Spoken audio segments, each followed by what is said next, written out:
Test के बात करते हैं हम, तो सिर्फ कोलेस्ट्रॉल टेस्ट काफ़ी नहीं है। कई लोग रिपोर्ट देखकर खुश हो जाते हैं, मेरा कोलेस्ट्रॉल नॉर्मल है, लेकिन पूरी कहानी यहीं ख़त्म नहीं होती है। कुछ विशेष परिस्थितियों में डॉक्टर ये टेस्ट भी सलाह दे सकते हैं, जैसे एपोबी। ये बताता है कि खून में हानिकारक लिपोप्रोटीन कण कितने हैं। लिपोप्रोटीन ए या LPA ये अधिकतर आनुवंशिक होता है। यदि यह बड़ा हो तो सामान्य कोलेस्ट्रॉल होने पर भी जोखिम बढ़ सकता है। हर व्यक्ति को इनकी आवश्यकता नहीं होती, लेकिन परिवार में कम उम्र में हार्ट रोग का इतिहास हो तो डॉक्टर से इनकी सलाह ले सकते हैं। नई टेक्नोलॉजी से पहले ही पता लग जाता है खतरा। यदि डॉक्टर उचित समझे तो कुछ लोगों में ये जांचें उपयोगी हो सकती है, जैसे कैल्शियम स्कोर। ये CT स्कैन से धमनियों में कैल्शियम के जमा होने का अंदाज़ा देता है। और फिर आता है कोरोनरी CT एंजियोग्राफी। ये हार्ट की धमनियों को विस्तार से दिखाता है और कुछ प्रकार के प्लाक का पता लगा सकता है। AI आधारित विश्लेषण, जैसे क्लियरली AI कैसे काम करता है।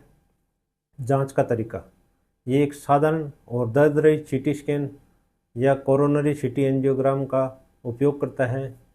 गहन विश्लेषण, यह आपके हृदय की सभी तस्वीरों को स्कैन करता है। ये खून की नलियों में रुकावट मापने के बजाय अंदर छिपे खतरे को खोजता है।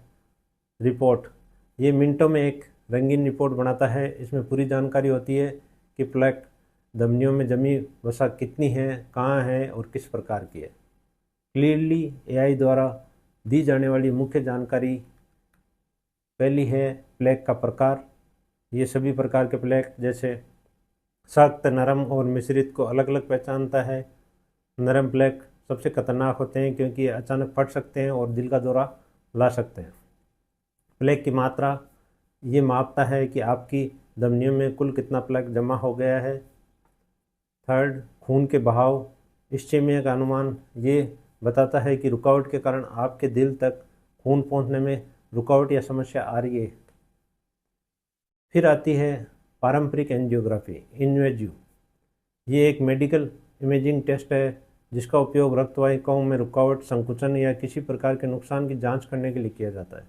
इस टेस्ट में एक्सरे और एक विशेष कॉन्ट्रास्ट डाई का उपयोग किया जाता है, जिससे डॉक्टर आपके दिल, मस्तिष्क या शरीर के अन्य हिस्सों में रक्त प्रवाह को स्पष्ट रूप से देख पाते हैं।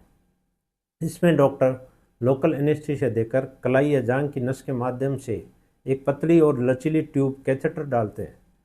इसे लक्षित हिस्से तक पहुंचाकर डाई डाली जाती है और एक्सरे लिए जाते हैं। यदि कोई ब्लॉकेज मिलता है तो डॉक्टर उसी समय एंजियोप्लास्टी द्वारा इलाज भी कर सकते हैं। ब्लड प्रेशर हमेशा सही नहीं बताता पूरी कहानी। कई लोगों का क्लिनिक में BP सामान्य आता है, लेकिन रात में बढ़ जाता है या धमनियाँ कठोर होने लगी हों।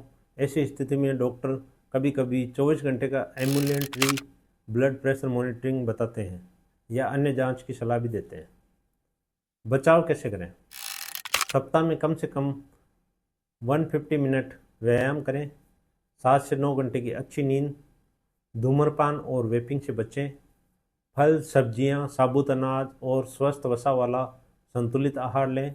नियमित BP, ब्लड शुगर और लिपिड प्रोफाइल की जांच कराएं। यदि परिवार में कम उम्र में हार्ट अटैक की हिस्ट्री है तो डॉक्टर से व्यक्तिगत जोखिम के बारे में चर्चा करें। याद रखिए, हार्ट ब्लॉकेज अचानक नहीं बनता, ये वर्षों तक धीरे धीरे विकसित होता है। अगर सही समय पर जांच और जीवनशैली में सुधार किया जाए तो कई मामलों में जोखिम को काफ़ी हद तक कम किया जा सकता है। अगर आपको ये वीडियो उपयोगी लगी हो तो इसे अपने परिवार और दोस्तों के साथ ज़रूर शेयर करें, क्योंकि सही जानकारी किसी की जान बचा सकती है। Thank you.